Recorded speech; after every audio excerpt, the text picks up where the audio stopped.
What's up guys, how's it going, and welcome to the Midnight channel. Yes, this is another video about soul hackers, but this is also another video about multi-platform, and this is one thing that we actually been talking about in the channel for quite some time here, but it's really nice to actually see all of this stuff that we're talking about come to fruition as time goes on. I know some people call me crazy in the past, but I have made several comments and videos about Atlus kind of moving forward in a more multi-platform way, and I know a lot of people have this discussion about like what's going on with the Switch release, and like Shin Megami Tensei 5 on Switch and everything like that. Of course, there's obviously some exclusivity things from time to time, but seeing things like recently we had Shin Megami Tensei 3 Nocturne going multi-platform. We had Persona 5 Strikers going multiplat. Catherine, it's on PC, PlayStation, and Switch. So a lot of the games that recently have been releasing, they are in a multi-platform setting. Of course, not every game. For example, Persona 4 Golden still trapped on PS Vita and PC, and of course we have Persona 5 that is still on the PS4 and PS3. But as far as we can tell, the new releases, the new games that have been coming out within the last 3 or 4 months, aside from SMT 5, have all been multi-platform, and that is something that is really awesome, and something that I know from interviews and kind of reports that they've done with Sega. Sega really wants these games to be multi-plat. They really want them to be, especially PC and Switch, and obviously the PlayStation, which is a big one, but they really do want to open that up for a lot of different games and everything. And I think that's something that I think is really fair. I think this helps a lot in the community. I know there's a lot of things about port begging and everything, and this isn't about port begging, guys. I have every system. I don't care. I play mostly on PC. I play a lot on PS5. I absolutely don't even play the Switch much. So this is not about port begging. This is really more about people being able to play games. Like, I get it. A lot of the games, I already played these games. Like, I already played Persona 4 Golden a few times on the PS Vita. I already played Persona 4 on PlayStation 2. To me, I don't really need any ports, really, to be frank. I played all the games, of at least all the games that I want to play. The games that I really would like ported out, like the Japanese games with no subtitles or anything, like Shin Megami Tensei Eve, or Shin Megami Tensei 2. But in reality, this is a more broader aspect about like the new people that are coming into the series, people that don't know much about Shin Megami Tensei, or people that are just getting started into Persona. I feel like this is the perfect time to be a fan. I said this a few times, and although things like the Persona 25th anniversary hasn't been super massive for us or anything like that, we had definitely some disappointments here and there. I feel like Atlus still winning, Sega's still winning as far as like giving us multi-plat games, games in most consoles and everything. Now, what's going on with that Soul Hackers on not on Switch and everything, I really don't know, and frankly, it isn't like my biggest concern or anything like that. Like I said, I do want this to be like in every console, but I don't play the Switch myself, so I'm not like, oh man, I'm really gonna miss out on that one. But at the same time, I get it. Some people want Switch release for everything, and that's fair. I think that's a fair point.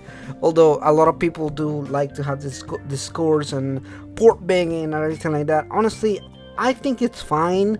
I'm not saying this is fine to harass Atlus every day about having releases on Switch, like Persona 5 on Switch or whatever. But I think it's also okay for people to want a game ported into another console, because of course not everyone has the money to have all the consoles to be able to play games on all consoles. Especially people, a lot of the newer fans are young generation, like they're not even in the age to work, right? So I feel like if you look at that, and they only have a Switch or they only have one console, I get it. I really understand that. Now, moving forward, I think that we're going to get more games on more consoles. Now, I'm not saying that Persona 6 is going to be one of those games, because of course we don't know what kind of exclusivity deal they have with PlayStation and Sony and everything. Of course, other mainline games, we don't know what's going on with that on Nintendo. The thing is, Atlus has never been really upfront about this kind of stuff. Fun fact, for example, SMT 5 was published by Nintendo on Europe, and there was a little marketing in like other areas, like in Asia as well. So but they never really outright stated, hey, this is an exclusivity deal game or anything like that. I really wish they were a little bit more upfront about it, because I really actually appreciate companies like Sony or Xbox, where they're always almost like bragging about the exclusivity they are, right? Like they paid so much money for this particular game, or like, oh, this one is gonna be only on PlayStation, only on Xbox or whatever, right? You always see like the branding on it, right? And Nintendo didn't really say anything about it. Atlus didn't say anything about it. Sega didn't say anything about it. And I feel like that lack of communication there kind of just leaves the fans to speculate, you know, what is going on with this particular game, or what is going on with this other game and everything. More games are being coming out, multi-platform Atlus, and I feel like that's a good thing. I think at the end of the day, that's where we as fans wants to be at, because it does help the community. It helps, again, new players, and there's nothing wrong with wanting games on all platforms. I really believe that 100%. I know some people feel strongly about poor pegging and everything. Again, this is not one of those videos, but I do want to say it's awesome to have that. And let me know in the comments down below, what game do you want next? Like, if we get some other revival series, you know, like, because Soul Hackers being revived is a big deal.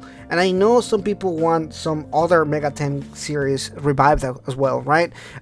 It would be cool if we even got something like a Persona 1 remake or something. I don't know. Soul Hackers really gives me the vibe that they could just really do anything, because Soul Hackers isn't like the biggest series on Atlus. Like, this isn't the biggest game that they had, you know. Like, there's a lot of games that they done really well.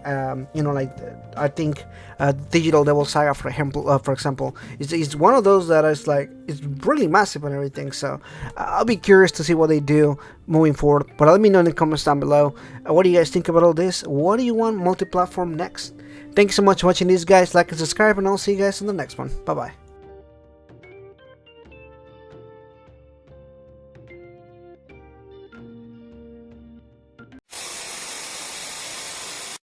But before we end this video, I want to thank all the members: Miko, Another Fox, Demicro, H2DK, King Narukami 45, Ethan McNeil, and Rising Oyoblin. Thank you so much, guys, for your support. I couldn't make these videos without your help.